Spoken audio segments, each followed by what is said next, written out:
Hello everyone. तो पिछली video में जितना हमने पढ़ लिया था उसके आज आज हम उसके आगे कंटिन्यू करने वाले हैं। उससे पहले मैं एक बात बता दूं कि मैंने पिछले वीडियो में गलती से यहाँ पे एक बार 3 इयर्स की जगह 3 मंथ बोल दिया था। तो यहाँ पे आप याद रखिएगा, जहाँ पे भी सेक्शन 10 है वहाँ 3 इयर्स है। चलिए हम शुरू करते हैं चैप्टर नंबर 4। तो चैप्टर नंबर 4 है स्पेशल कोड्स, जिसका नाम है। तो उसमें सेक्शन 14 से स्टार्ट होता है। तो special code and exclusive special code. तो जो भी स्पेशल कोड है उसको कौन बनाएगा? स्टेट गवर्नमेंट बनाएगी in concurrence with the chief justice of high court.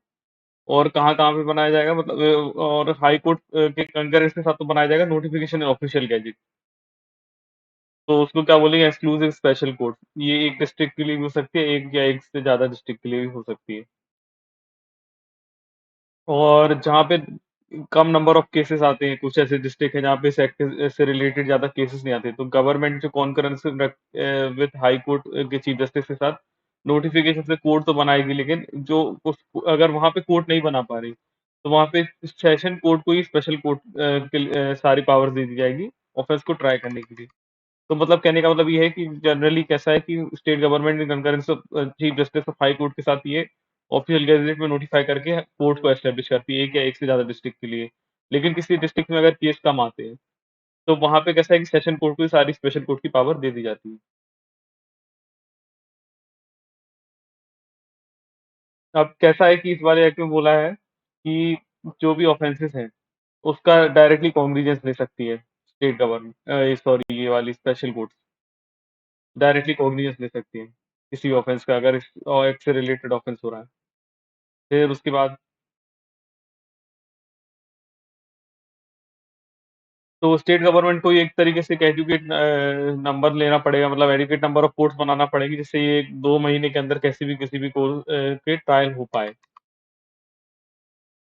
और जो ट्रायल होगा वो कम से कम हर दिन कंटिन्यू रहेगा, जब तक ये मतलब कंटिन्यू होना चाहिए, जब तक ये डेली इसकी प्रोसीडिंग चलना चाहिए, जिससे जल्द से जल्द इसका जजमेंट हो सके, जल्द से जल्द इसका फैसला हो सके।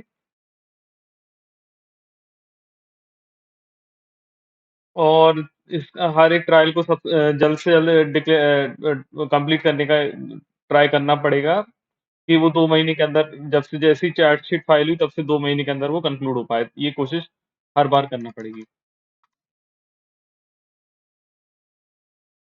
फिर 14 है appeal. Notwithstanding anything contained in CRPC 1973, an appeal live from any order, judgment or sentence.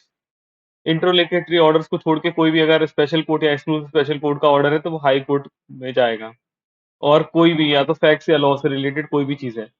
अब notwithstanding anything contained in subsection 3 of 378 of CrPC, any an appeal shall lie to high court for any order of special court और exclusive special court. मतलब कोई भी special court या exclusive special court का order है refusing to bail, तो वो भी जाएगा। और जो भी अपील है वो 90 डेज के अंदर उनको डिसाइड करना पड़ेगी। और हाई कोर्ट चाहे तो वो इस अपील को एक्सपायरी ऑफ 90 डेज के बाद भी कर सकता है, अगर वो सफिशिएंट कॉज को सेटिस्फाई हो जाए कि हाँ इनके पीछे एक सफिशिएंट कॉज था जिससे ये 90 डेज में अपील फाइल नहीं कर पाए। लेकिन किसी भी तरीके से 180 डेज से ज्यादा में वो अपील नहीं सुन पाएंगे। मतलब कैसा रहता है कि 180 डेज तक ही सुन सकते हैं वो लोग। 180 के डेज से ज्यादा अगर आप और डिले करके अगर वो लाते हो कि अब मेरा ये सफिशिएंट कॉज था, तो नहीं, 180 डेज तक ही सुन सकते हैं। मतलब कैसा है कि 90 डेज तक में अगर आप नहीं लेके आए, तो वो सफिशिएंट कॉज के बाद आपकी अपील सुन सकते हैं। लेकिन अगर आपने 180 डेज के बाद लाते हैं, तो नहीं सुन पाएंगे। और जो अपील को डिस्पोज ऑफ करने का समय है वो है 3 month from date of admission of appeal. जिस दिन अपील एडमिशन होगी उस दिन से 3 मंथ के अंदर उसको डिस्पोज करना होगा। तो बेसिक बेसिक आप इतना याद रखिए कि अगर कोई भी ट्रायल है, तो वो ट्रायल कितने दिन में कंप्लीट होना चाहिए? 2 महीने में कंप्लीट होना चाहिए, जैसे चार्जशीट फाइल हुई। लेकिन अगर अपील है, तो अपील कब तक? जिस दिन से वो अपील एडमिट हुई उस दिन से 3 मंथ के अंदर वो डिस्पोज होना आना चाहिए। फिर special public prosecutor and exclusive special public prosecutor. So every special court, every state government shall notify in official gazette, specify a public prosecutor or appoint a advocate या तो कोई स्पेशल पब्लिक प्रोसिक्यूटर को advocate को appoint कर सकते हैं जिसका not less than 7 years experience है, to be special public prosecutor for the purpose of conducting cases in that court.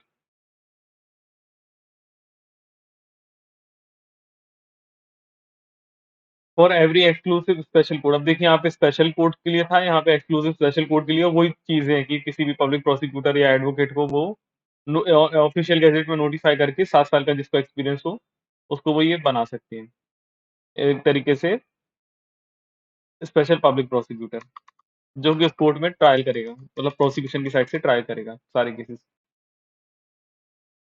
अब इसमें एक ये चैप्टर है, चैप्टर 4A, उसके बाद हम नेक्स्ट चैप्टर, मतलब ये चैप्टर 20 की वीडियो में हम कवर करने वाले हैं। तो rights of a victim and witnesses. तो ये चैप्टर कब से ऐड हुआ? तो इसमें देखिए ये वाला इंसर्ट हुआ है 26 जनवरी 2016 से ये वाला चीज़ ऐड हुई है। ठीक है? तो ये याद रखिए, कभी-कभी ये वाली चीज़ें पूछ ली जाती हैं कि जैसे चैप्टर 4A कब ऐड हुआ है, तो चैप्टर 4A हुआ है 26 जनवरी 2016 से। अब देखिए इसमें क्या है, सिर्फ राइट्स ऑफ विक्टिम, विटनेसेस जो भी कुछ भी है या और भी डिपेंडेंट्स हैं, सबके एक तरीके से इसमें बहुत सारे राइट्स दिए गए हैं कि कौन-कौन से राइट्स उनके पास रहेंगे। सबसे पहले कैसा है कि रिस्पॉन्सिबिलिटी है स्टेट की कि उसको सारे विक्टिम्स को प्रोटेक्शन देना पड़ेगा। किसी भी तरीके की धमकी से, कोerशन से, इंड्यूसमेंट से उसको वायलेंस से बचाना है। फिर विक्टिम को फेयरली ट्राई करेंगे, उनकी डिग्निटी, रिस्पेक्ट को, सब चीज़ को मैटर किया जाएगा। मतलब एक तरीके से उसको मतलब उसको कंसिडरेशन में लिया जाएगा। क्योंकि क्या है कि इनको माना जाता है कि इनकी ये जो जेंडर जो है वो सब एक डिसएडवांटेजेस है पॉवर्टी से, मतलब ये सब ग्रसित है, मतलब थोड़ी किस कुछ वीकर सेक्शन है।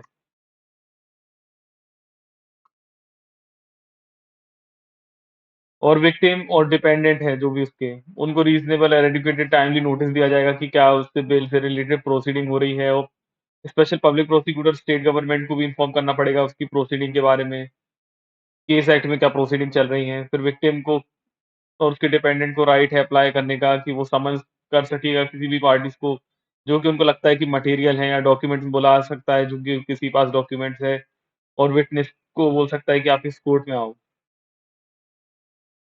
और डिपेंडेंट या विक्टिम जो भी है उनके, उनको सब ये एक राइट होगा कि अगर किसी का बेल है, डिस्चार्ज हुआ है, रिलीज हुआ है, पैरोल हुआ है, कन्विक्शन हुई है, सेंटेंस हुई है, तो उससे रिलेटेड कुछ भी कनेक्टेड प्रोसीडिंग्स हैं, तो वो रिटर्न स्टेटमेंट फाइल कर सकते हैं। Return submission of conviction, acquittal and sentencing, मतलब कैसा है कि इन सब चीज़ों से रिलेटेड वो वो सुन सकते हैं, मतलब कि मतलब अपनी बात को भी वो लोग बता सकते हैं कि हाँ, अगर किसी के मतलब बेल दी है, तो उसके अगेंस्ट में अगर वो कुछ बोलना चाहते हैं, कुछ बताना चाहते हैं, तो एक ये मौका उनको दिया जाएगा।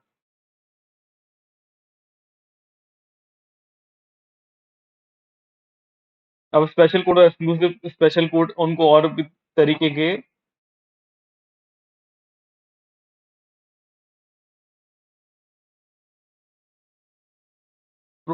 बेनिफिट्स देंगे। अब ये बेनिफिट्स कौन-कौन से हैं? तो कंप्लीट प्रोटेक्शन देगी कि जस्टिस मिल पाए, उनको ट्रैवलिंग और मेंटेनेंस करने के लिए जितने भी एक्सपेंसेस होते हैं वो देंगे, economic rehabilitation expenses during investigation, trial और रिलोकेशन। मतलब एक तो सबसे पहले कि जस्टिस मिल सके तो उनको कंप्लीट प्रोटेक्शन, फिर अगर उनको ट्रैवलिंग में कुछ एक्सपेंस लग रहा है तो वो दिया जाएगा, इकोनॉमिक रिहैबिलिटेशन, मतलब बाद में से कुछ ट्रायल वगैरह कंप्लीट हो गया तो उनको रिहैबिलिट करने के लिए जो कुछ भी इंक्वायरी वगैरह में जो कुछ भी लगा वो दिया जाएगा। रिलोकेशन, वापस से उनको अगर सही ठिकाने पे मतलब उनको सही से देना है, मतलब सही से एस्टेब्लिश करना है, तो रिलोकेशन। फिर इसके बाद है state shall inform concerned special court और exclusive special court about the protection provided to any victim is dependent periodically review, मतलब स्टेट का काम है कि उसको ये देखना और कोर्ट्स को बताना है, कोर्ट्स की ये ड्यूटी है कि उनको ये सब देना डिपेंडेंट्स को जो भी स्कीम एक्ट के थ्रू बनाई है, और स्टेट उसका पीरियडिकल रिव्यू करेगा। फिर उसके बाद 8 पे देखिए आप कि अगर स्पेशल कोर्ट और एक्सक्लूसिव स्पेशल कोर्ट या तो किसी की एप्लीकेशन, या तो विक्टिम या डिपेंडेंट ने एप्लीकेशन की है या उनको खुद लगता है, तो वो इस सारे मेजर्स को इंक्लूड करेंगे।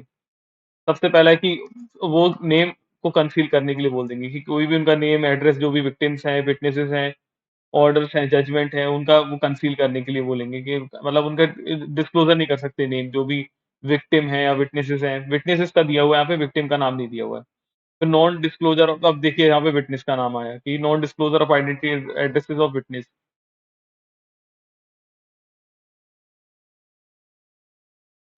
अब इमीडिएट एक्शन लेना है अगर किसी भी कंप्लेनेंट को रिस्पेक्टिंग ऑफ हैरेसमेंट हुआ है, किसी विक्टिम को, इन्फॉर्मेंट को, सेम डे, और नेसेसरी एप्रोप्रिएट ऑर्डर्स पास करना है।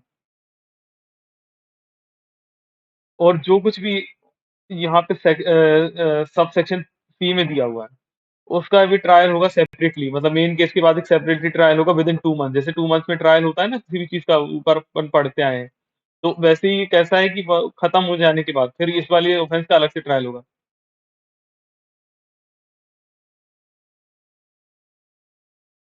2 महीने के अंदर।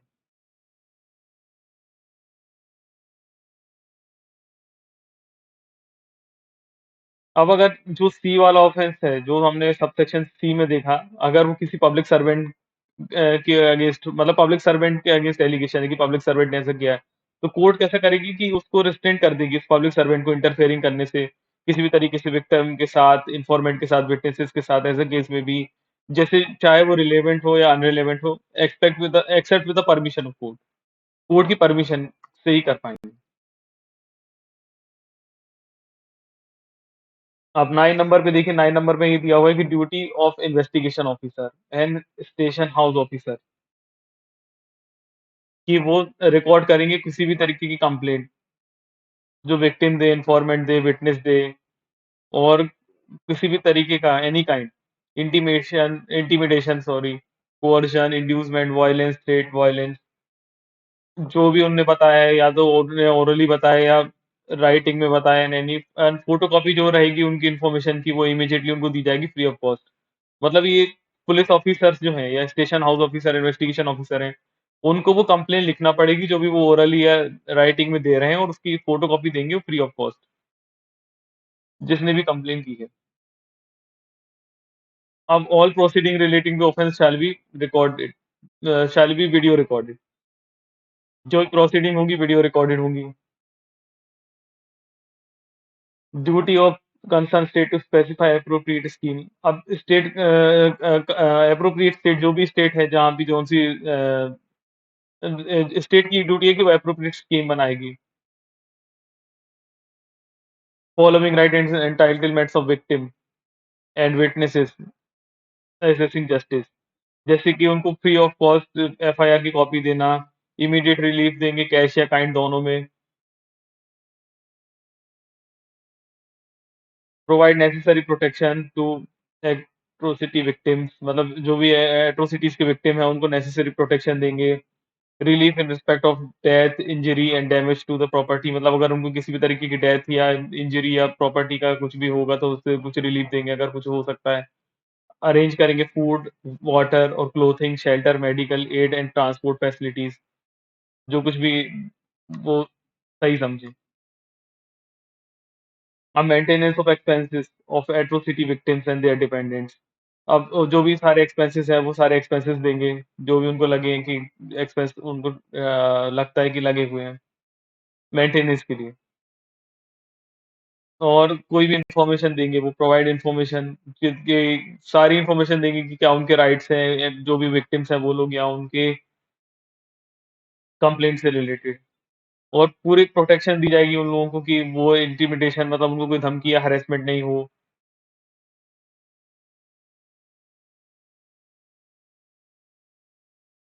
अगर इन्वेस्टिगेशन हुई है उनके केस की तो उनको फ्री ऑफ कॉस्ट चार्जशीट दी जाएगी, जो चार्जशीट कोर्ट में दी जाती है वो उनको फ्री ऑफ कॉस्ट प्रोवाइड की जाएगी। हम आगे पहले भी बहुत बार पढ़ चुके हैं। फिर take necessary precautions at medical examination. तो मेडिकल एग्जामिनेशन में नेसेसरी प्रिकॉशंस दिए जाएंगे कि उनका मेडिकल एग्जामिनेशन सही हो, मतलब किसी भी तरीके का कुछ प्रॉब्लम उनको नहीं आए इस सब चीज़ों में।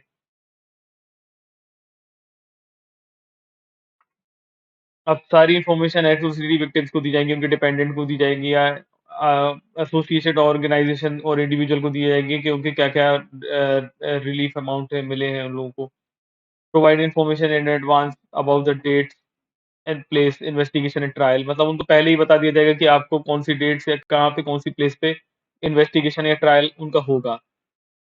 और जो भी एडुकेट रिलीफ है, बेनिफिट्स हैं केस के preparation for trial and provide legal aid for the state purpose. तो उनको जितने भी केस से रिलेटेड प्रिपरेशन या ट्रायल के लिए जो कुछ भी एडुकेट लगता है कि ये उनकी हेल्पफुल होगा, तो वो किसी भी विक्टिम को या उनके ऑर्गेनाइजेशन को, इंडिविजुअल को प्रोवाइड करेंगे फ्री लीगल एड उस पर्पस से रिलेटेड। और to execute the right at any stage of proceeding, मतलब उनके राइट्स को एग्जीक्यूट किया जाएगा any stage of proceeding and provide necessary assistance for execution of their rights. तो उनको सारे राइट्स को एग्जीक्यूशन करने के लिए सारी तरीके के बेनिफिट्स दी जाएंगे।